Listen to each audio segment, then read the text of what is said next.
So around about this time of year, I'm usually inundated with panicking parents worried about their children's writing. And so, as if I don't have enough content about writing on the Geek School YouTube channel, I thought that I would give a rundown of some of the things that need to be in your writing in order to get top marks.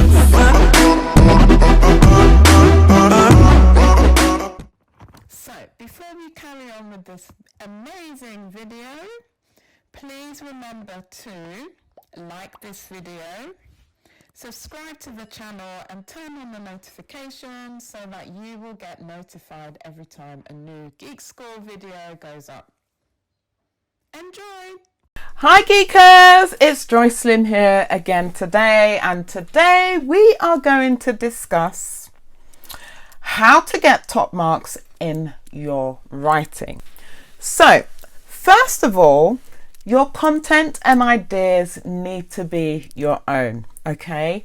And there's nothing odder than reading a story which is a rendition of a popular children's book. I would like you to bear in mind that the people marking your paper are likely to be English teachers either at the school that you are writing the exam for, or they're English teachers who happen to be marking. Sometimes some schools get external markers because so many of you sit the exam and it's just not feasible for the English teachers within the schools to do all the marking alongside the teaching and the normal marking of the current students at the school. And guess what? Most of them will be aware of some of the books that children your age are reading, and they may have read some of those books themselves, or have children your age who are reading those books or have read those books.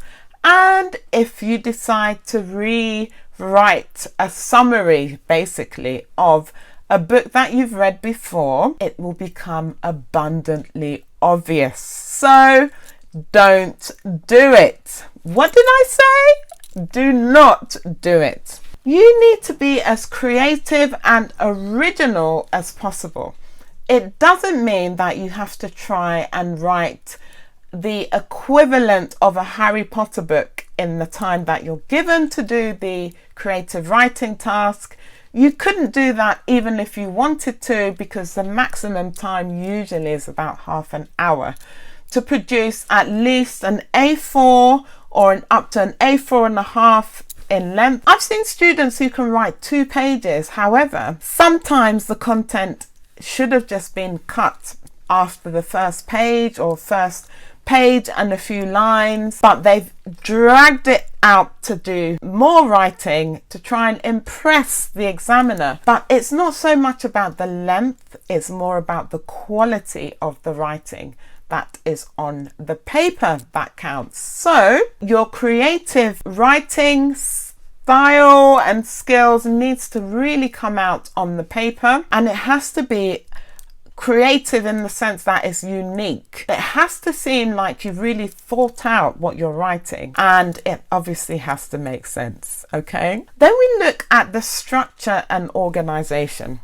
I'm always amazed by how many Year 5 students just forget to write a paragraph, as in go onto a new paragraph when it's required. Now, you need to bear in mind that spelling, punctuation and grammar is a significant part of the mark. And so if you just have one big block of writing with no paragraphing, you will definitely get marked down. In your year group, you should have learnt and practiced and be well versed in paragraphing. One way to ensure that you're paragraphing is just to think of it very, very simply. Every time you start to describe the new step in the story, or something completely different starts to happen in the story, you need a new paragraph. And don't forget to punctuate speech properly. So when a new character starts speaking, you need to go on to the next line. No, honestly, you need to go on to the next line, okay?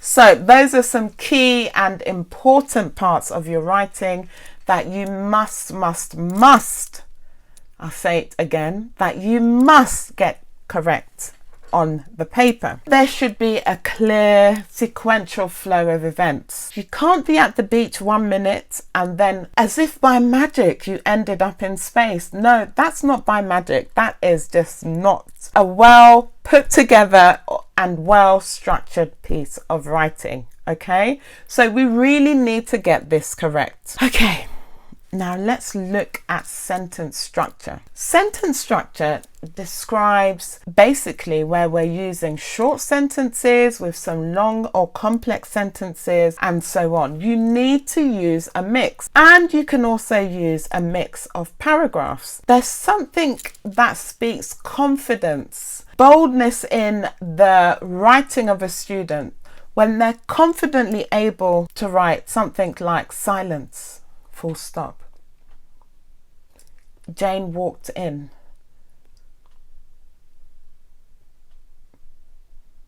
Full stop. You see, I've got your attention there, haven't I? Okay. You command the pace of your writing because it's not always a story that you're given. Okay.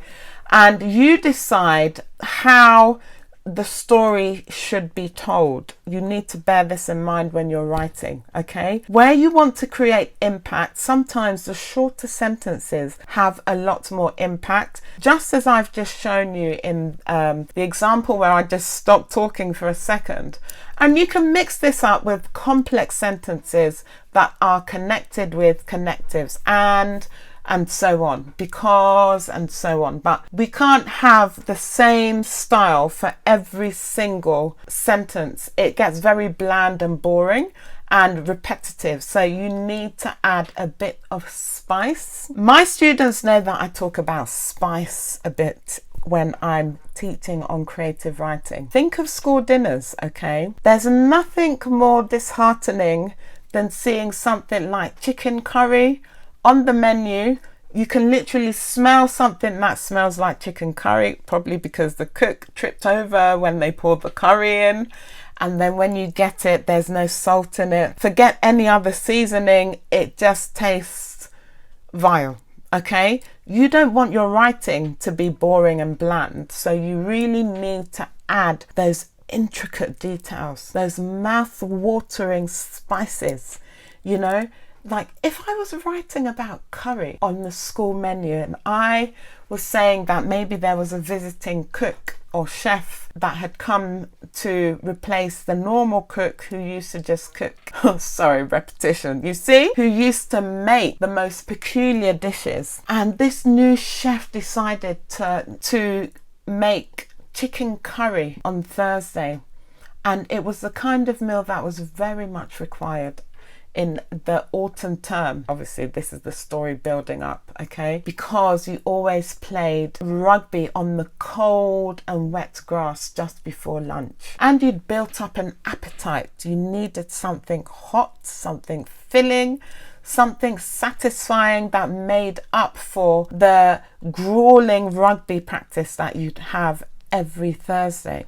Your nostril hairs stood to attention when you walked into the school building. Even as you hung up your PE kit on your hanger, we need to reshape that obviously. Even as you threw your PE bag on the hanger in the locker room, your nostrils were pulling you towards the canteen, okay? That's personification. And as you walked into the canteen, for once there was pin drop silence. No talking or chattering. All that could be heard was the eager clanging of cutlery.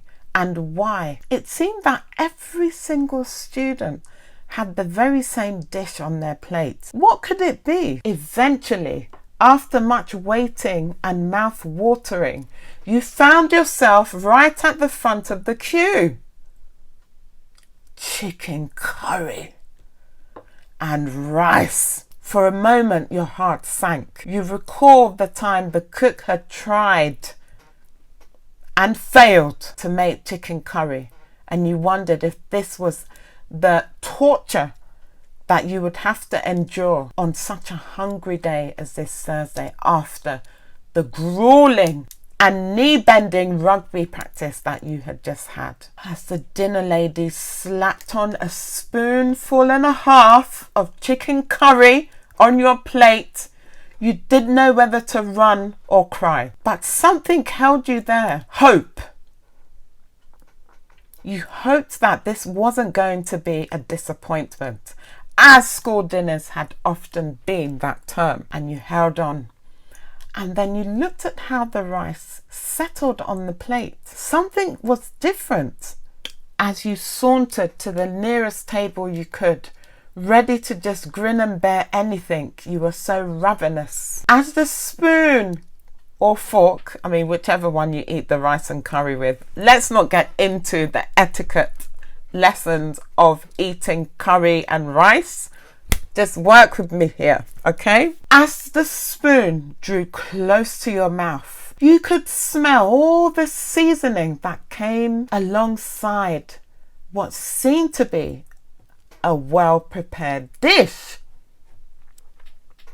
Without a thought, you'd open your jaw wide, ready to receive. And you hadn't even turned the food once on your teeth when it had landed on your tongue, and saliva, pleasing saliva, because of the most sensational taste of well put together spices rolled on your tongue.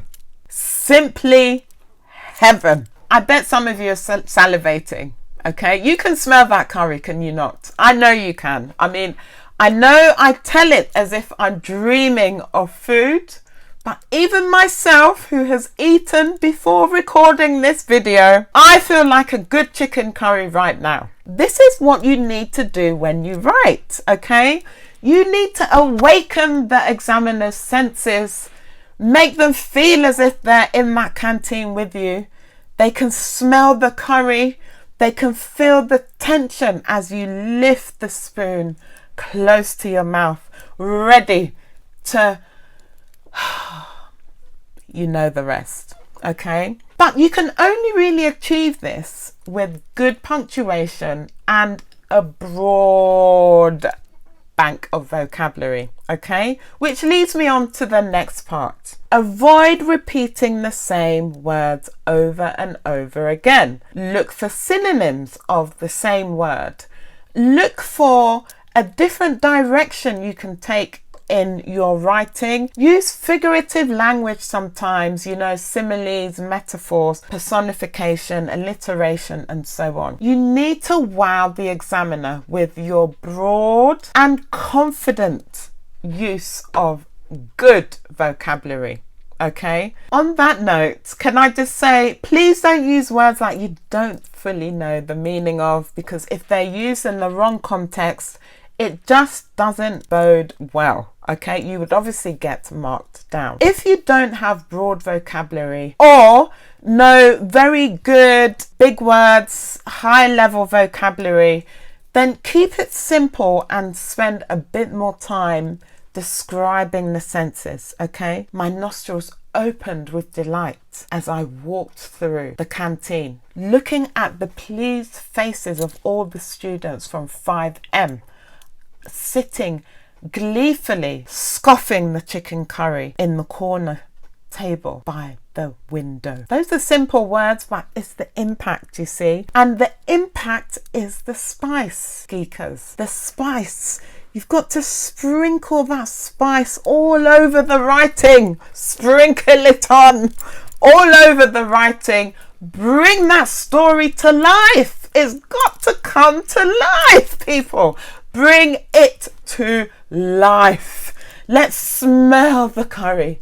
I know that if you watch this channel a lot, I'll always be talking about the best cake that's known to man, red velvet cake, second only to carrot cake. And any of you that are saying ugh in the background, you've obviously not tasted the red velvet cakes that I have. They are simply divine. Now, if I was going to describe a birthday cake, I would want to describe how it slides down the back of my throat.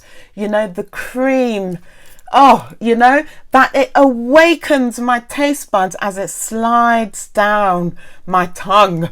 Do you understand? That every single taste bud stands up like an army to attention. Okay, that kind of description. But even if somebody only like boring old Madeira cake or sponge cake, I mean, I love those too, they would want to try red velvet cakes. There's something about that description that makes them think, okay, I am going to try red velvet cake the next time I get the chance. Okay, this is what we want to do. Now, I mentioned figurative language a little bit, and I've mentioned this in my videos before, but since we're here and we're talking about how to get top marks in writing, please do not do the worst thing that you can do with figurative language, which is to write like a robot. Notice that we don't speak in similes and metaphors every single sentence we speak. That's not the natural way. And so if you write a simile every sentence, a metaphor every other sentence, that you use alliteration every third sentence and personification every fourth sentence, do you know what that is? It's called bad tuition or bad preparation. And what it would do is let the examiners know you have been coached very badly, might I say. Anyone who tells you to litter your writing with lots and lots and lots of similes and metaphors, please refer them to this video because it is absolutely wrong. Just a couple is enough. You just want to demonstrate your understanding and ability to use figurative language in the right context with good effect. The writing task is not a task where it's not a worksheet for figurative language, okay?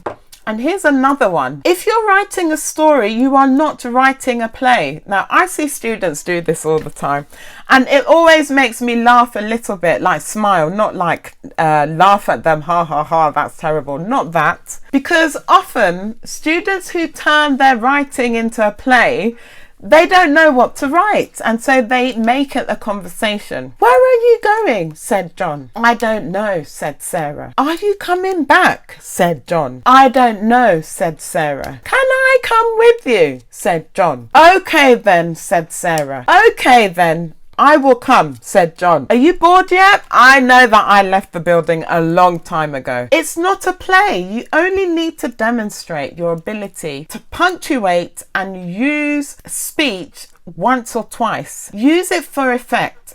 I even say to students, if you want to grab the reader's attention, you could maybe start your story with speech or with fronted adverbial. The day before yesterday, late last summer, those are fronted adverbials, okay? They tend to tell when something has happened, basically, in general terms, although there are different variances. However, you could start with speech. Can I have some chicken curry, please? Tim asks the dinner lady shyly. Something like that, okay? And that's it. Don't say, yes, you can, love, said the no, just leave it there and then spend the time describing. Describe what's going on. So if you want to do the Geek School test, close your eyes after reading your paragraph and see if you can recreate what you've just read in your mind's eye. If you can't, then you haven't described it enough. We need to be able to create a movie in our mind's eye of everything that you've written about. That's when you know your description is spot on. Okay, wow, I've said a lot, haven't I? So as you know, guys, or should know, Geek School has a free creative writing course. The details are in the description somewhere here, wherever you happen to be watching this video. If perchance you miss it, head over to geekschool.co.uk, where you'll find out all about our free creative writing course. And of course, we provide tuition online and at one of our centres in Beckenham or Lewisham, Catford, and, or should I say Catford, Lewisham, to help support students in their entire 11+ journey, including creative writing. Okay, so I hope you've subscribed, geekers. I hope you've subscribed. There's a lot of strange and interesting things going on with YouTube at the moment. So if you don't click on that notification bell and subscribe, you may never find out about another release of these amazing videos. And you know something? You should share it with somebody right now. You must know somebody else who's going through this 11+ preparation, right? Anyway, I'm going to leave it there. See you on the next video. Bye.